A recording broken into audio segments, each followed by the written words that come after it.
In the legal world, a witness is called to tell the truth, the whole truth, and nothing but the truth.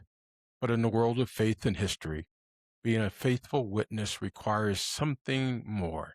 It requires the courage to look at the world's most fractured realities, not through the lens of a soundbite or a slogan, but through the lens of our shared humanity and our complicated histories.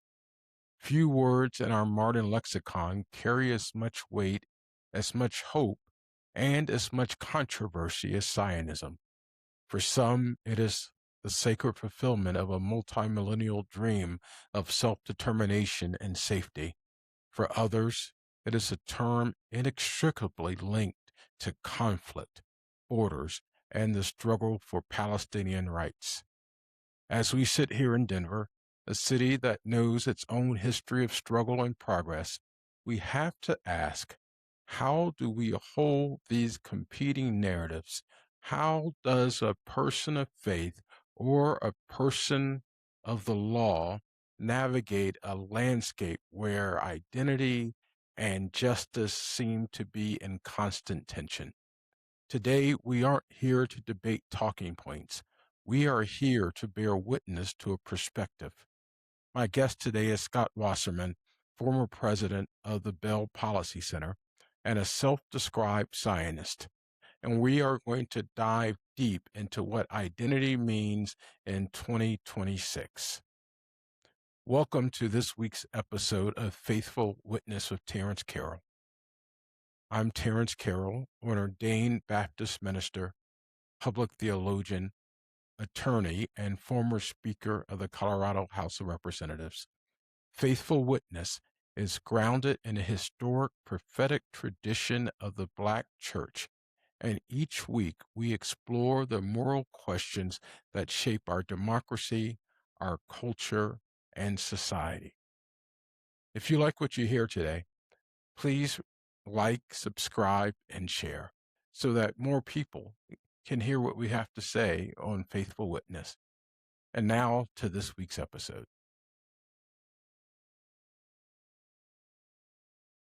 Hey, welcome to the most recent episode of Faithful Witness with Terrence Carroll. Today I have my friend Scott Wasserman on the show. He's the host, one of the co-hosts of Crux Publica with our other friend, Henry Sobinet. I had the pleasure of being the first guest on their show, and I'll let Scott talk a little bit more about what they do on Crux Publica. But Scott is a longtime friend. We know each other through politics, just being around each other. Word on the street is that Scott was on the communications team of the House Democrats when I was a member of the House of Representatives, but prior to me becoming Speaker of the House. A lot of this conversation that we're going to have today is really about conversations that Scott and I have had for a long time that no one else has been present for. Lots of coffee chats. We have threatened to do a podcast together about this topic, and this is the fruition of those threats that we've made to the general public, that we're going to have a hard conversation about Zionism, Israel, Judaism, anti-Semitism, Black and Jewish relationships, all the things. Everyone, Scott Wasserman, and I wish I had a clapping applause machine. As our production value goes up, we'll create a applause machine so that we can applaud people who are in the Faithful Witness with Terrence Carroll podcast. Scott, welcome. Tell the people about yourself. Yeah, thank you very much, Terrence. I'm really glad that we were able to do this. You know, you can add that applause machine in post-production. There's infinite opportunity after that. Well, I really appreciate you having me on your podcast, and you and I go way, way back. I moved to Colorado in 2000.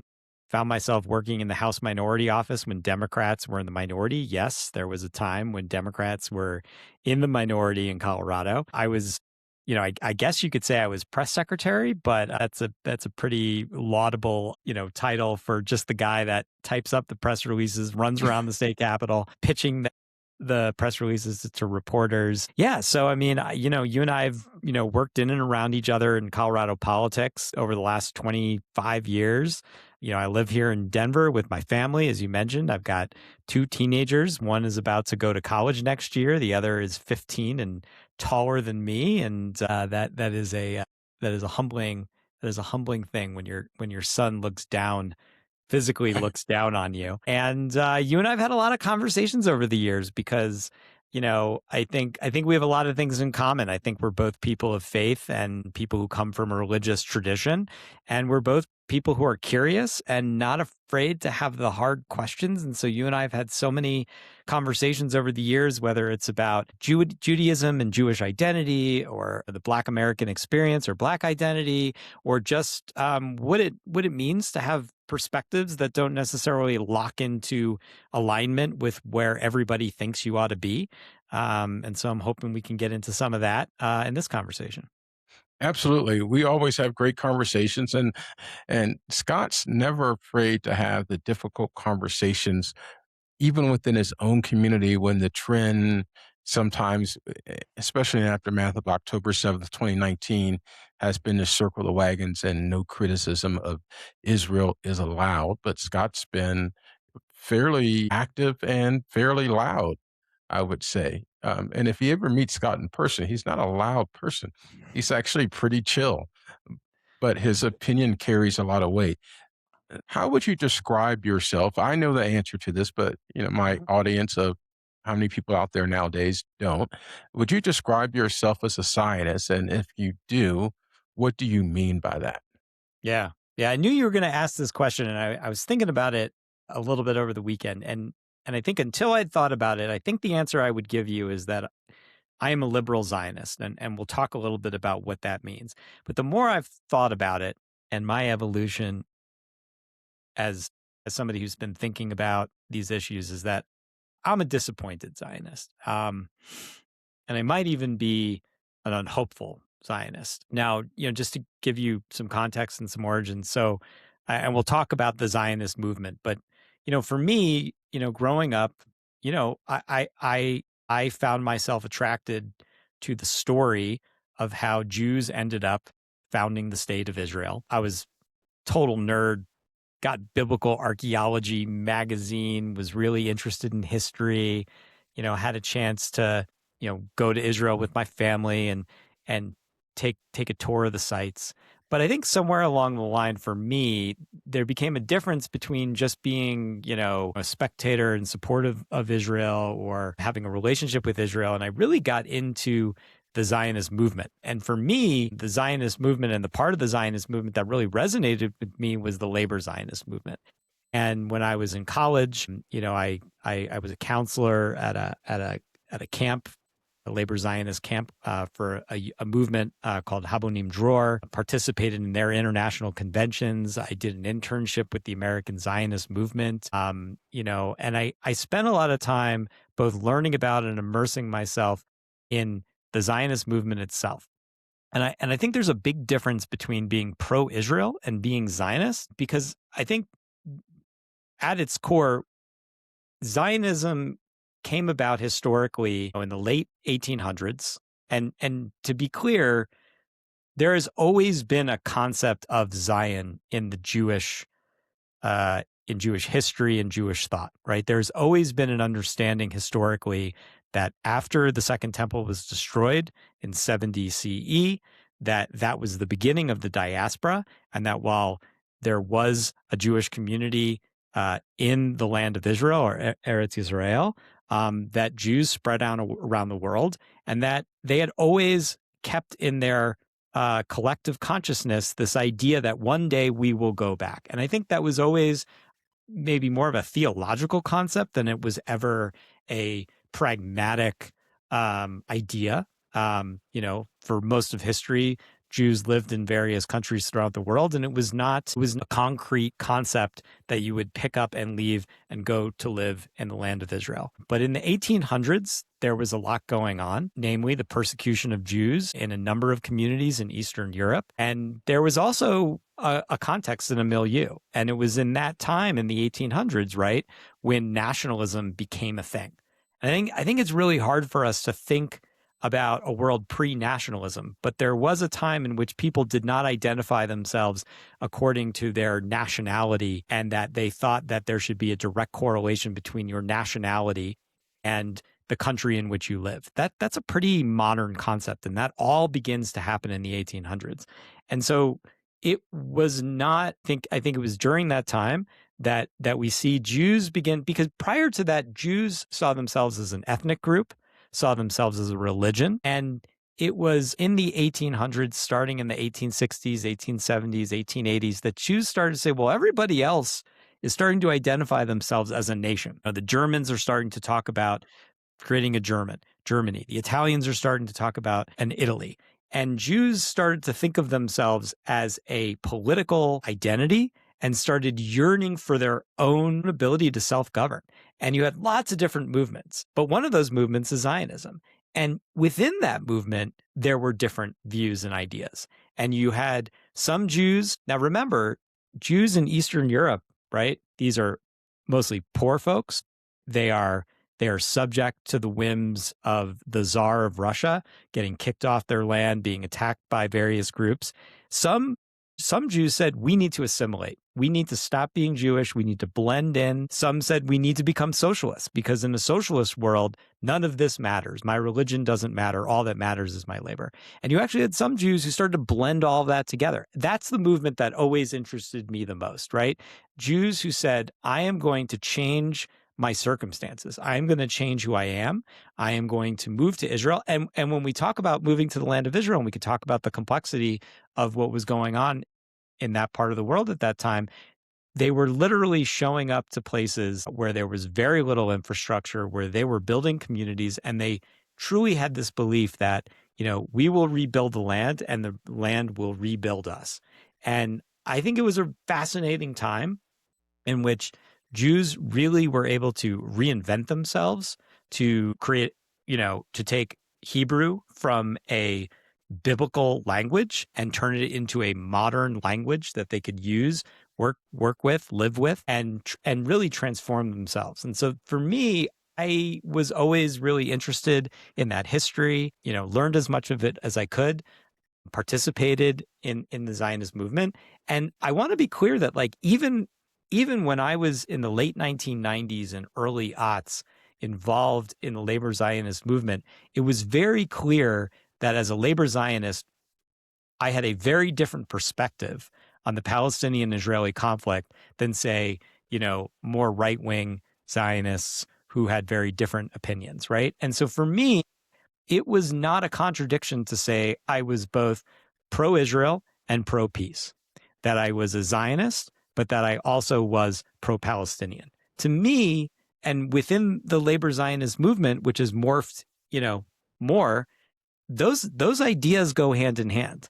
And so for me, I never really saw a conflict in that. And in fact, I worked with a group called Americans for Peace Now when I was in college, and we were very distinctly not the Jews and not the Zionists who believed that we should occupy the territories and build settlements. And I think there was a feeling and an attitude that the responsibility of Zionism at that time was to land a deal on peace and make peace with Palestinians so that we could live in a two-state solution, and that would bring about the promise of Zionism. I want to go back to something that you said a little earlier about, you didn't use the word disillusion, but you kind of said you don't have as much hope, maybe disenchanted Zionists. What do you mean by that?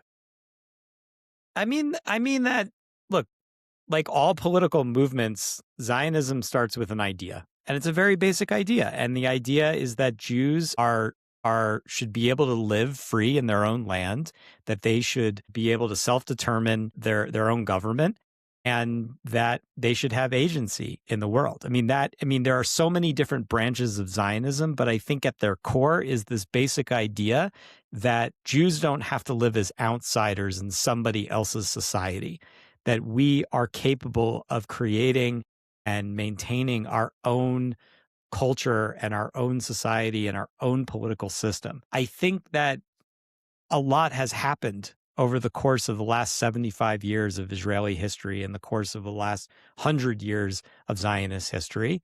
And in that time, we have seen I think, some very poor choices that have been made within the state of Israel. And we have seen the rise of a very right-wing revisionist political party and coalition in Israel. And we have seen the sort of diminishment of more liberal voices within Israel who believe in a liberal democracy that can live side by side with people who were once their enemies and make peace. Somewhere along the way, and we could talk about the history, a very large faction of Israelis gave up on the idea of a two-state solution and gave up on the idea that the fulfillment of the Zionist dream is to make peace with your neighbors and create a thriving democratic Israeli state. And so for me, when I look at Israel, I mean, I will defend to my last dying breath the right for Israel to exist. I will defend to my last dying breath the idea that Jews have the right to self-government and free agency and the right to create and have their own country. But where I break from many Israelis is the idea that there some sort of sustainable peace in this region, and that at this point in the history of Israel, Israel is strong enough and has enough capacity to be able to make that peace. And what I think has happened is that the people who govern Israel today, they've given up. And so for me, I'm reading the room, right? And I'm seeing that there's a very different set of leaders running the country, and it's hard, and it breaks my heart. And so for me, I'm starting to recognize that, like, for many of the leaders of Israel, like, their version of the Zionist dream is not my version of the Zionist dream. And I live here, and I'm starting to grapple with the consequences and circumstances of what it means to have a Jewish state and a diaspora. And I'm grappling with those issues and realizing that it's time for American Jews to grow up as it relates to their relationship with Israel, and that maybe this has to be more of a two-way street. I get your point and I hear it. And you've made it easy for me to have these conversations over the last few years because I generally avoid the conversation. I wrote a whole column about this when I was writing for the Denver Post about what happened on October 7th. Had some mixed reactions, although I don't think I said Jewish people bad. In fact, I know I did not say Jewish people bad. I said, and much like what I've been saying recently in this podcast, that war is a horrible thing. Whether you're just in going to war or not, it does something to your soul. It does something to who you are as a human being. We've had this conversation. I think in the conversations around Zionism and the Israeli state, the nature of the war that has happened in Gaza, and I'll kind of throw Lebanon into this, and now with Iran has made those conversations a little bit more difficult. And I would also add that I think there are a lot of folks who have these conversations who don't fully understand the origin of the modern Jewish state, number one, the origins of Zionism, and the makeup of Palestine prior to the arrival of the large scale arrival of Jewish folks, because there were always Jewish folks there. And growing up, I never knew the difference between Sephardic and Ashkenazi Jews and how they viewed the Jewish state and their relationship. So that I don't know exactly where I'm going with this, but and I should also add in that in the Christian perspective, there's become an unholy alliance between a group of Christians who call themselves Christian Zionists, but they're also what we call in theology premillennial dispensationalists, who believe that all war needs to break out in Israel to usher in Armageddon and this end time that they so hopefully want.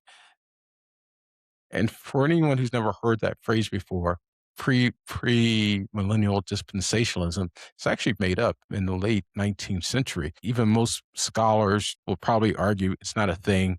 And I've read the book of Revelation way too many times that my soul is seared by it. It's not a thing. So how do you view this unholy alliance of sorts that exists? And this also seems to be this desire not to pay attention to the history in the long game of the land of Palestine and who's occupied it. And not just Palestinians, but again, Jewish folks who were there for a long time prior to 1917 or so.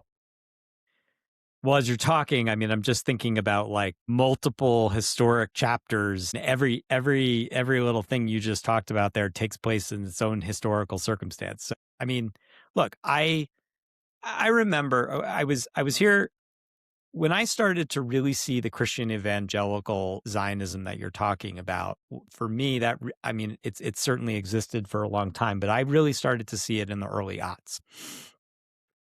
You know, I remember I was here in Colorado, actually, and there were, you know, I went to my first mega church Israel festival, and it was like the craziest thing I've ever seen. I've been one of those. Those are crazy things. Yeah, I had spent time in Israel. I'd spent time on kibbutzim. I'd spent time, you know, at Zionist conventions. I had never seen anything quite like a Christian Zionist Israel festival. They had a bus that had been blown up by a Palestinian terrorist. They were serving falafel and shawarma, and they were doing Israeli dancing.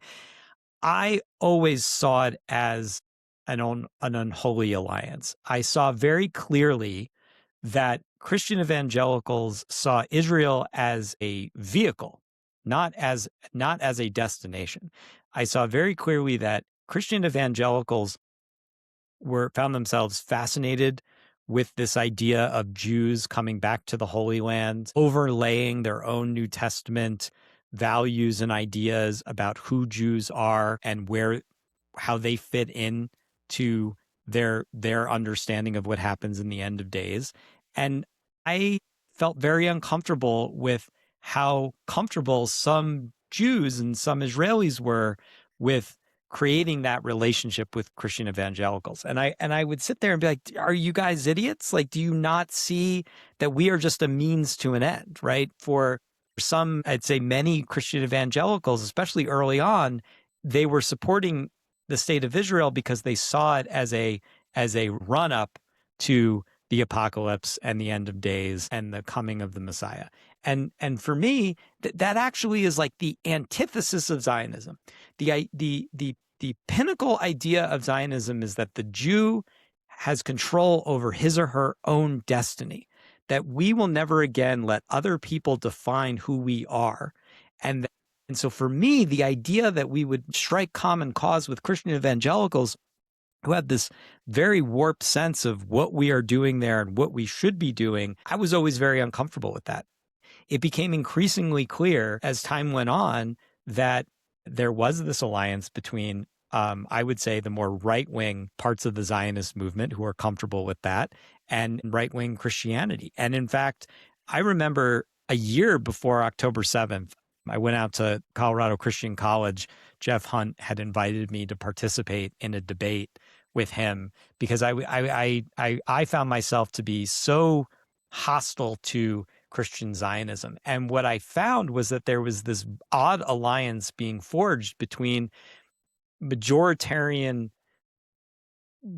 majoritarians, right? There was this one guy, Yoram Hazony, and so he went out there and he taught a whole block of classes, and his whole point was, I envision a world in which religious majorities dictate the political affairs of people, right? And so he envisioned, and I found this document, I'll find it and send it to you. And I actually wrote a whole post about it, and I can't find it, in which, you know, you had right-wing Israeli settlers signing a document alongside Viktor Orban and other Christian theologians. I remember Peter Thiel, I believe, was a signature on this document. And so there was this like very disturbing alliance that I saw taking place between folks who saw religious majoritarianism as the future of the world. Like they were wanting a clash of civilizations. And for me, as a liberal Zionist, because the idea is, yes, this is a Jewish state, but this is also a Jewish state where we are tolerant, where we are secular, where where we understand that there are people of other beliefs and we respect and tolerate them just as we ask that they respect and tolerate us. But there has emerged, I think, this like alliance between very right-wing groups who have a very different vision. And so to me, like that alliance scares the absolute crap out of me. And frankly, what we see in the Iran war, when Pete Hegseth is talking about God is on our side, I mean, we are seeing the full manifestation of that relationship. And for me, one of the reasons I find Bibi Netanyahu to be absolutely appalling is that he embraces that relationship. And I think when you do that, you are making a deal with the devil. And there is this accelerationism, right? There is this idea that they want military conflict. They want all of these things to happen so that either if they are, true believers, that they believe that the end of days is going to come and that, the formation of Israel serves some purpose, or they just want to see a world in which Christians have their countries and Jews have their country. Not so sure how they feel about Muslims, but even in that worldview, Muslims have their country, Christians have their country. To me, that is deeply disturbing because as a Jew, what I depend on, what sustains my ability to thrive, especially in the diaspora, is secular liberalism. And so this rejection of secular liberalism, maybe, and I think it's arguable, has some benefit to Israelis. It has absolutely no benefit to American Jews. And I think what really disturbs me is this idea that I think some right-wing Israelis have is, oh, well, you'll just come here to Israel. And it's like, no, I'm not coming there to Israel where, we see religious Zionism have, a huge effect and a sort of creating this intolerance in Israel, right? Israel has changed dramatically, and it's because these religious forces have taken over. And I think that's actually a bad bargain for Jews in the diaspora. And these forces are actually, and what they preach, I'm using preach lightly, are antithetical to notions of democracy and liberal democracies. And I'm using small l liberal based on Enlightenment principles, not liberal as in political liberal, but I've liberal in the actually sense. started to say it's the opposite. I actually think the liberalism you're talking about is capital L, liberalism, like the ideas that came out of the Enlightenment versus small l, MSNBC liberalism. Yeah, I may have to borrow that from you. I'm going to think about that a little more. But this notion of what we hear from Hegseth and others in this country, for instance, last week when he did a prayer for our troops, he read scripture. Sorry, he read from Psalm 151, and I'm listening to him read Psalm 151. I hear the first two verses. I'm like, it tracks, and then the next thing you know, he goes completely in a different direction, but not giving any of the listeners any notion that he's no longer actually reading the words from Psalm 151. He goes on to talk about something called the homeland. It's used by fascists and authoritarians and nationalists of all sorts, in particular in this nation, Christian nationalists, and to send out a signal. It's like the bat signal. If you hear that, everyone who knows the signal knows what you're talking about. And it is, back to the word I've used earlier, it is an unholy alliance because it's this notion that because we're doing the things of God, remember that movie, Africa, is about Jerusalem and the Crusades and the King of Yeah. Jerusalem. I don't remember it. I don't remember it Good right movie, though. now. It Yeah. was a good movie. And the folks who represented the Knights Templar, whenever they wanted to go to war and they had the big military council, they said, God wills it. And I feel like that's what we're getting right now is that these folks are saying God wills it. And whenever you say God wills it, you immediately cut off debate. And because if God wills it, there's no need to question it. It can't be questioned. It is the thing that has to be done. And when I hear Christian Zionists talk about it, and even some Zionists who are lead to settlements or about increasing the settlements, their notion of what they're doing can't be wrong because God wills it. And Yeah. that's problematic. I think it's really important that folks understand historically what happened in 1967. I mean,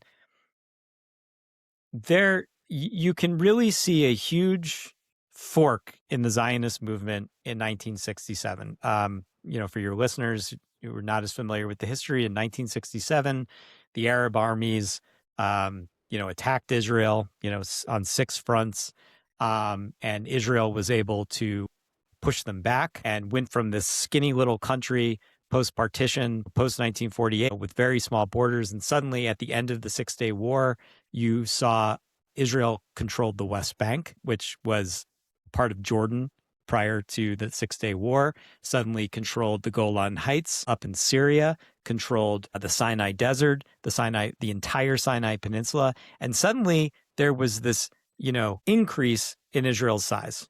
And you had a huge debate in Israeli society. And many Israelis said, this is not for us to keep. These should be bargaining chips to be able to get a lasting peace with the Arab governments following the 6-Day War.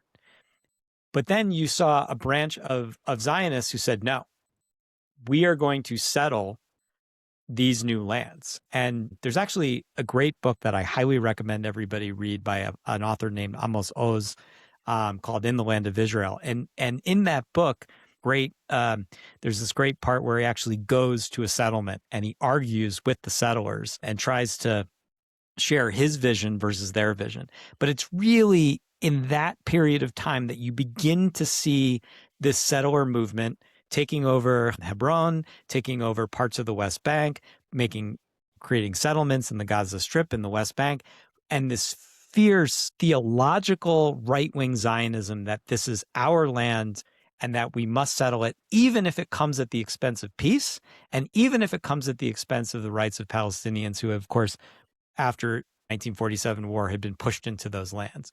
And I think there was a real break there.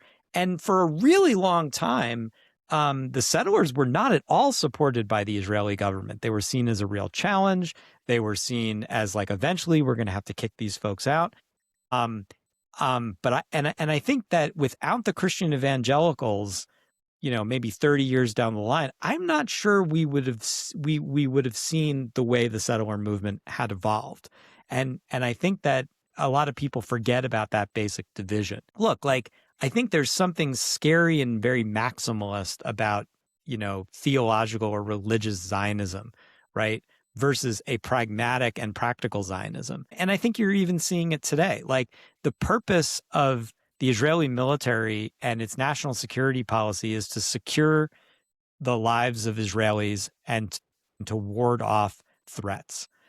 But when taken to a very maximalist position, you then begin to see things that maybe go a little bit beyond just securing the lives of Israelis and start to try to conquer, areas outside of Israel. And so there is this real belief in a greater Israel. And I think that divide still exists in Israeli society and among Zionists around the world. But I think it's important that people understand that, when you are thinking about right-wing Zionism, what you are hearing from are some of the more fanatical Zionists who believe in a much bigger definition of Israel's borders. And then it puts Israel into conflict, right? And actually it creates conflicts, right? And if you think about the Lebanon war in the 90s, right? And it's actually interesting because there's there's real disagreements in the American Jewish community and the Zionist community today.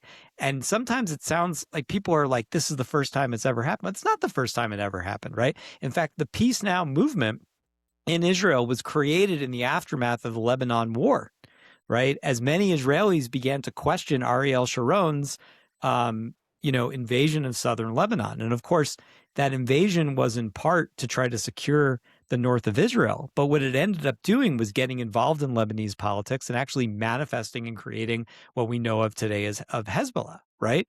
And so I think there's this real push and pull between acts of war that we take to secure the country versus acts of war that we take to fulfill some sort of expansionist or maximalist vision. And I think that really is at the heart too of a lot of this debate. And it actually gets back to a lot of what I've spoken about on this channel about what is a just war.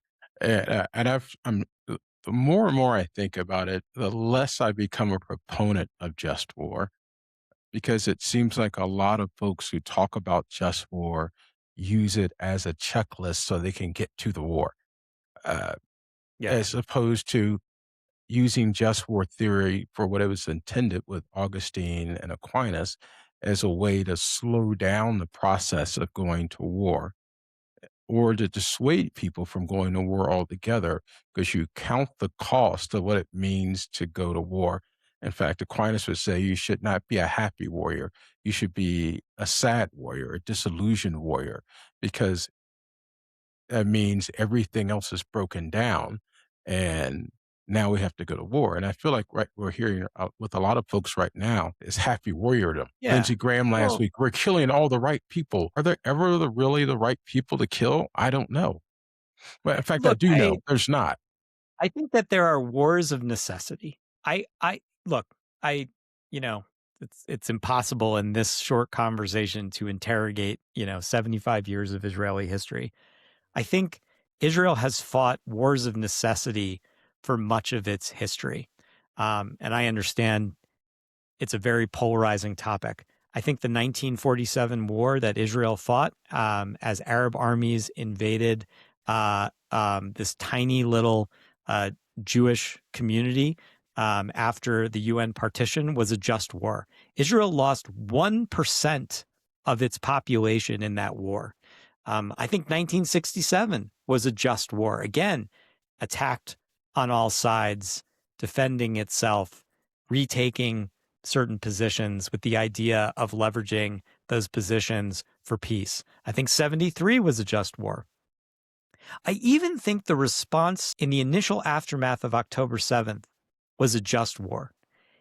And I wrote a piece, I think maybe 2 weeks in after October 7th, where I was worried, right? And I talked about, you'll appreciate this, I talked about the story of the rape of Dinah in the Bible. Mm. And in the rape of Dinah, in that particular story, the way it goes is that one of the sons of Israel had fallen in love with Dinah.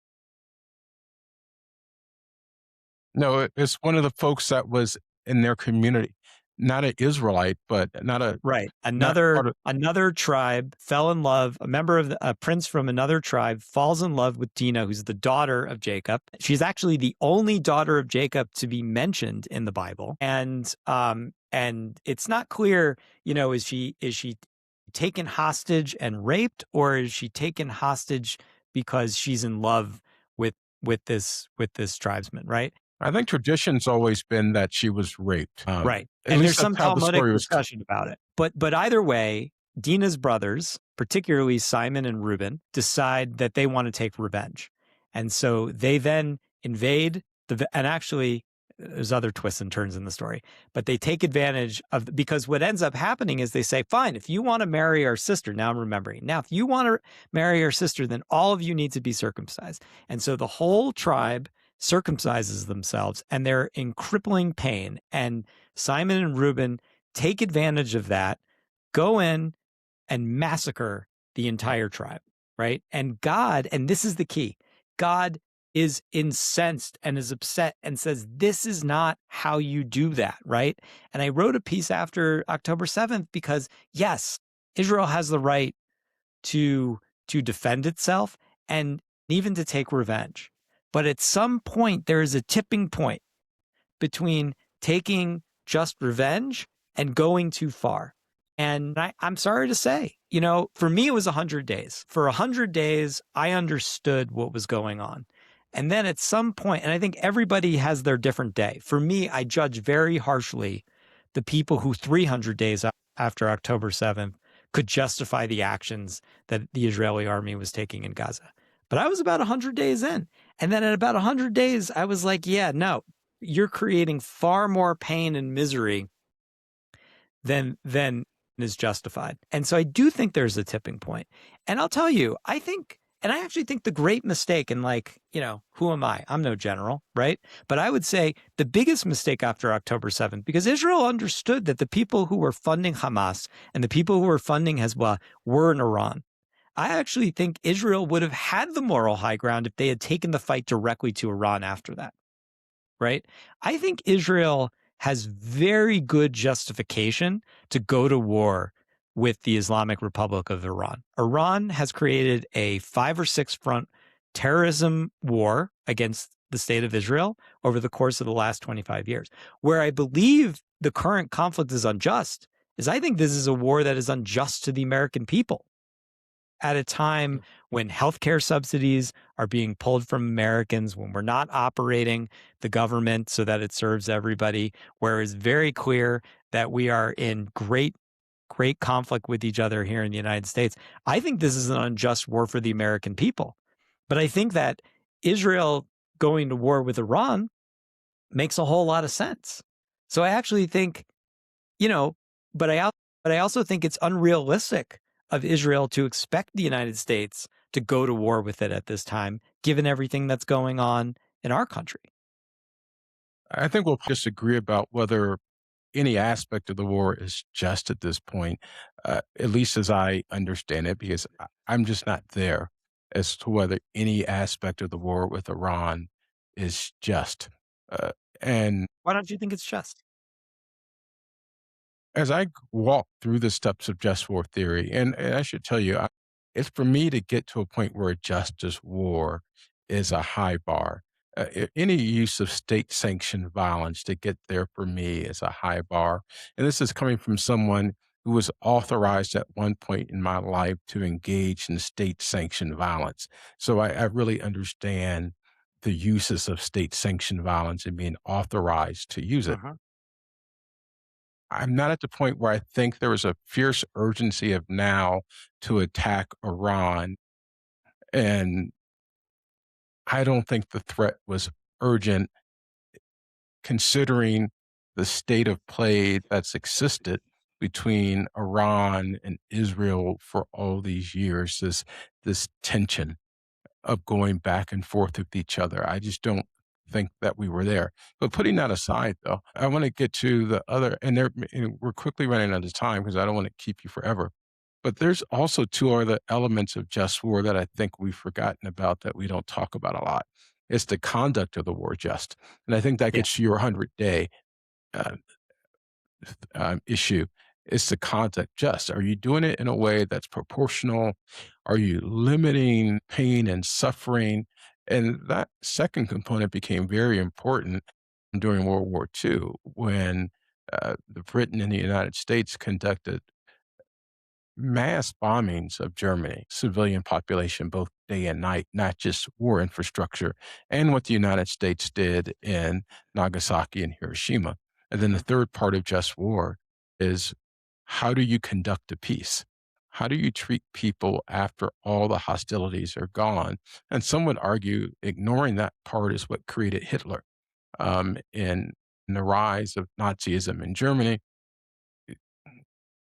And I think most historians would agree that the humiliation that they suffered probably did drive this nationalistic fervor that occurred. But I do want to make a hard pivot, maybe not so hard, but it's related.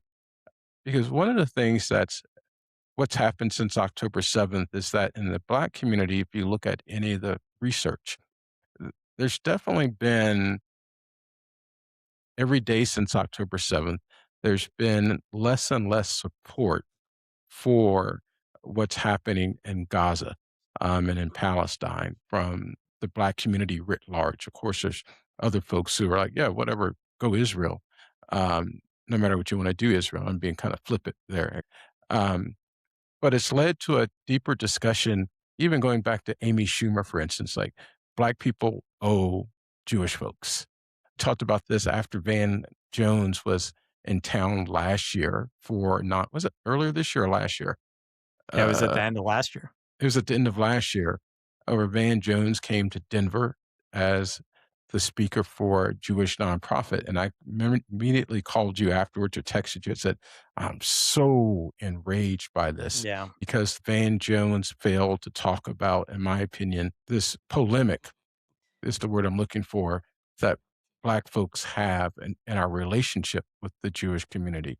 And that we see ourselves in the story of the children of Israel being liberated from Pharaoh and all that they went through, enslavement, oppression, marginalization. In fact, Black theology is rooted in the fact that God of Israel is a liberatory God, and our God is a liberatory God because we share that same story coming out of the Hebrew Bible. At the same time, that story has also led us to believe that marginalization of any sort, oppressive activities of any sort, the othering of people, as Edward Said would talk about, of any sort, is problematic and is immoral and unethical. And so for Black folks, when we look at what's happened with folks in the West Bank and in Gaza, we're like, all of this is not good. We love you, Israel, but this part of it we can't get with. Yeah. Look, I mean, a couple things. So, two things, and I don't want to forget. So one, look, I think the bond between American Jews and Black Americans is around the fear of marginalization. I think that when people, because and I would ask your listeners to give me a little bit of grace when I say this, is that Jews were the Blacks of Europe. They had limited or no rights for most of European history. They were told what they could do for a living, where they could live, and they were considered outside of mainstream society, and they were peripheralized, scapegoated, often persecuted, murdered, and otherwise, right? And I think when Jews came to the United States, and I actually kind of heard it put this way by an Israeli thinker by the name of Haviv Redig Gur, and he talked about how, like, when Jews got to the United States and they saw the way Black Americans were treated by white Americans, and it scared the absolute shit out of them, right? Because it was like, holy cow, if this can happen to them, then it could happen to us. And I think because of that and because of socioeconomic circumstances, Jews, I think more often than not, particularly in the civil rights, history, aligned themselves with the Black community. Jews came down from the North and participated in the civil rights movement. And I think there was a bond that was based around a commitment to liberalism, to tolerance, and the idea that nobody should be marginalized and peripheralized in American society. Now, I think, it was soon after October 7th that Ta-Nehisi Coates wrote, I think, a really shocking book, right, in which he talked about going to mostly the Palestinian territories, right, and saying, I've seen this before. This is what my parents lived through. This is Jim Crow. And I think, and that book was heavily criticized, right, because he left out the Israeli perspective. And I remember an interview with Ezra Klein, where Ezra Klein was like, how could you leave out the Jewish-Israeli experience? And Ta-Nehisi Coates says, they've got enough of that from all these other books. I thought it was important to write about this experience. I get what he's saying, right? As I said early on, like, even as a Zionist when I was in my teenage years, I understood the situation that Palestinians were facing. And for me, the fulfillment of the Zionist dream was a two-state solution with Israelis in their state and Palestinians in theirs. And I hate what has metastasized. And I've been at least to the borders between the West Bank and Israel proper. And I've seen the walls and I've seen the tunnels that people have to go through to get from one side or the other. And I think it's something that comes pretty darn close to the kind of segregation that Black Americans experience in this country. I don't know how to reconcile these two things, right? I think that both, and I guess that's my point at the end of the day is, many truths can coexist at the same time. Right. There was a time in which there was solidarity and a bond between American Jews and Black Americans, right, around the democracy and about in civil life. And there has become a distance between our communities. There's no question, right? As Jews, succeeded in American society, they began to live outside of the cities. They began to live outside and away from Black communities. There were scarring events. My wife's family is from outside of Detroit. And they remember very vividly, right? White flight, as it was called, and the race relations that took place, right? And that's all part of our history. And I don't fault Black Americans for looking at the situation that Palestinians find themselves and seeing some similarities. I think where I get really uncomfortable, though, and I don't think this is serving anybody, right, is this sort of hunt for indigeneity that suddenly everyone has become obsessed with, right? And I think you saw this over the last few years, in which now there's this idea, in which, Chicanos feel that they have a special bond with Palestinians because they are somehow both in indigenous communities. And it's like short-circuiting like all of history.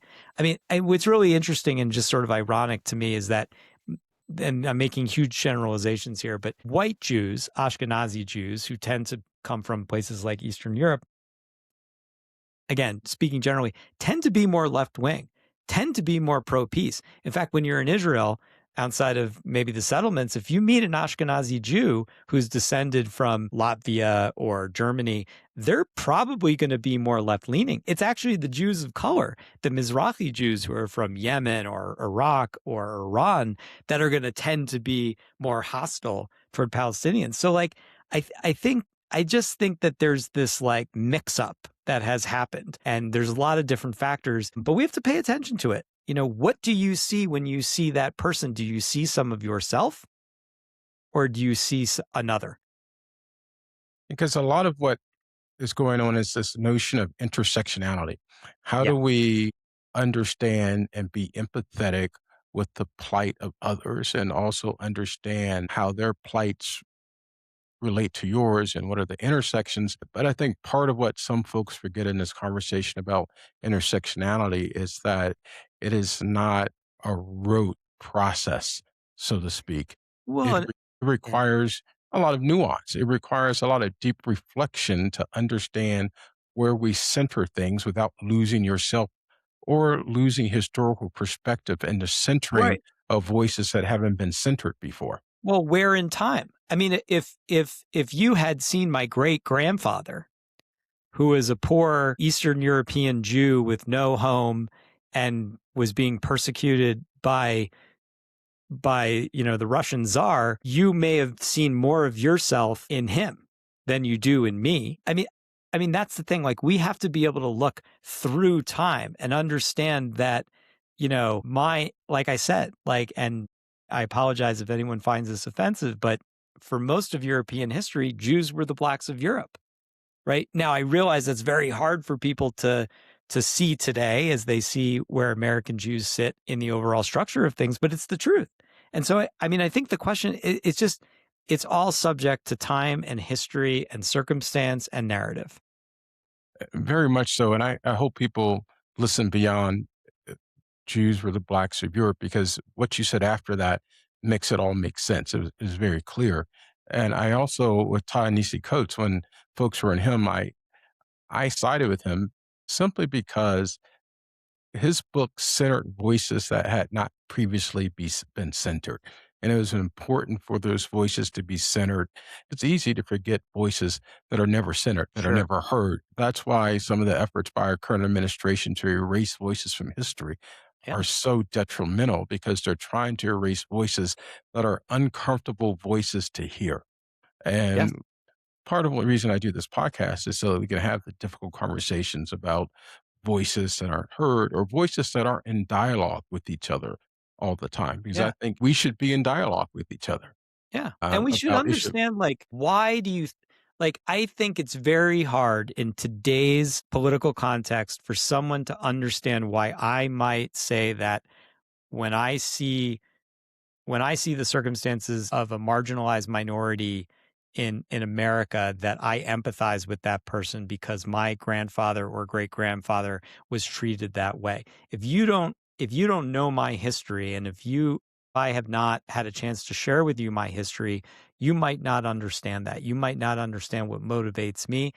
I think Coates's book stands on its own, made really interesting points. I think he does a disservice in that book, assuming that somebody may have picked up another book, right? I actually think the reader of that book is entitled to some sightline into the perspective of Israeli Jews to understand their history, how they got there, and how they see their circumstances. I actually think the dialogue that took place between him and Ezra Klein was actually really important, because I think it was the fulfillment of that sort of very necessary dialogue. And that was a good dialogue. And Ty-Nison Coates can defend himself, so I won't attempt to defend himself. Yeah. What I'm always concerned about with groups that have been oppressed, who then get power, Yep. do they then use that power to engage in oppressive activities?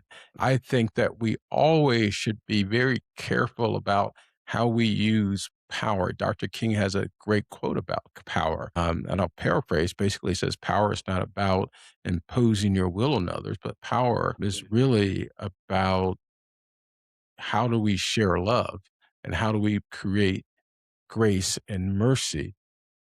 And then you have that great Algerian writer, France Fanon, in Black Skin, White Mask, comes to that point as well. And in Paulo Freire, there's this continual dialogue about what are your obligations as a formerly oppressed class who's no longer, oh, I don't say no longer, I don't want to say, because oppression is very much a circular point. Where are you on that unfortunate merry-go-round? Yeah, there's a lot of people in my community that will get very mad with me saying this, but I think that's a lot of what plays out in Israel. Look, Jews have gone through a lot of trauma. The survivors of the Holocaust who ended up in Israel carried with them a lot of ghosts. And do I think that a lot of those ghosts continue to haunt much of Israeli society?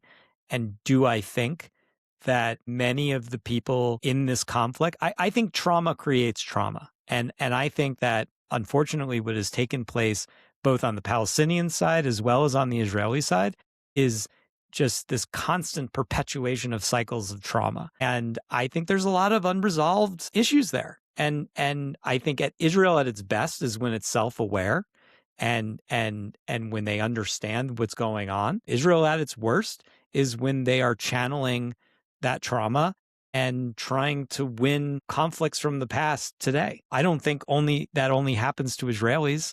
I think that happens to Palestinians. I think that happens to all kinds of people all around the world. I think when the most enlightened of us engage with each other, I think we're able to identify. You got to name it to tame it, right? Yeah, And absolutely. right. And I think you got to be able to talk about it. And unfortunately, I just see a lot of pain. I see a lot of pain. I see a lot of anger, and I see people looking for narrative shortcuts and simple explanations for things that are far more complicated. And I think that's the tragedy. And so I just wish we would all use our wizard brains instead of our lizard brains. I want to close with this and finish our conversation off with this. Yep.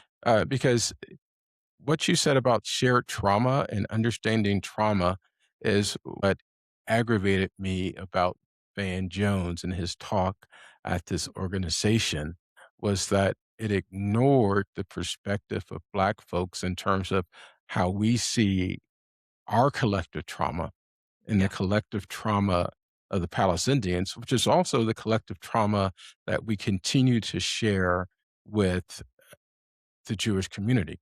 In fact, Dr. King actually had some things to say about Israel, and he was on his way to Israel before the Arab-Israeli War of 1867, 1967 Yeah.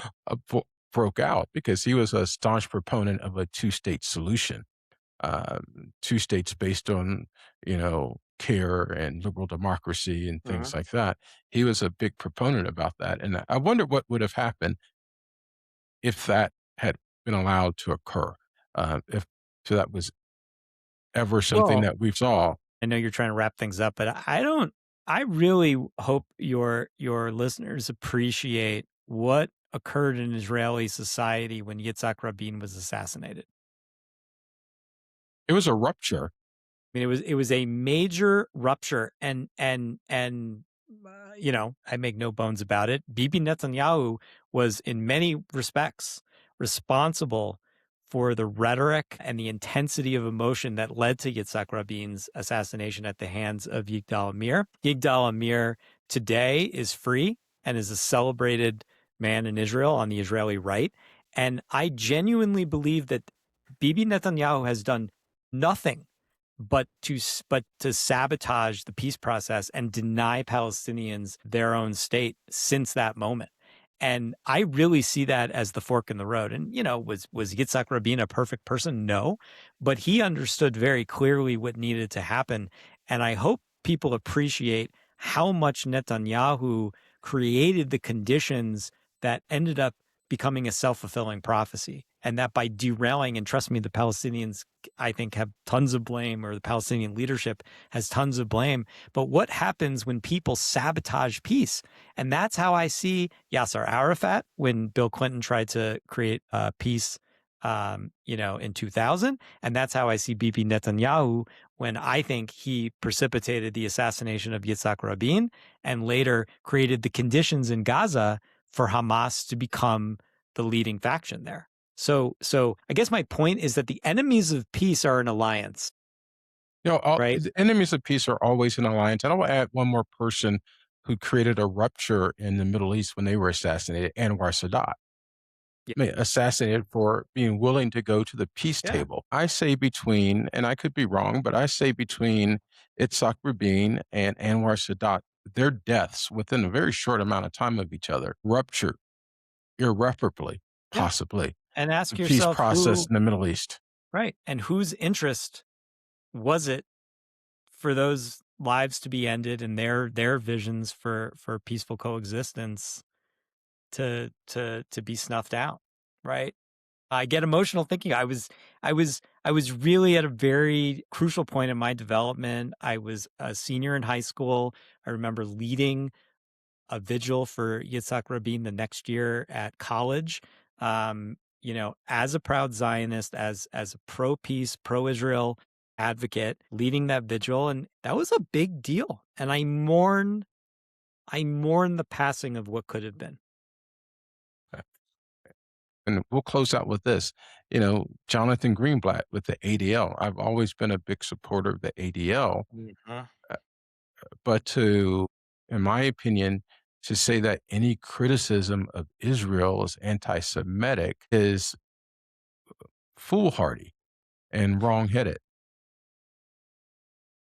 It is dividing my community right now. I think I think that we have to see the world as it is. I don't think that ignoring or being silent about the Israeli government's excesses is going to do us any favors. There are members of my community, however, who believe that any utterance or any spotlight that talks about those things fuels anti-Semitism. I disagree with them. I think Jonathan Greenblatt has been a terrible leader of the ADL.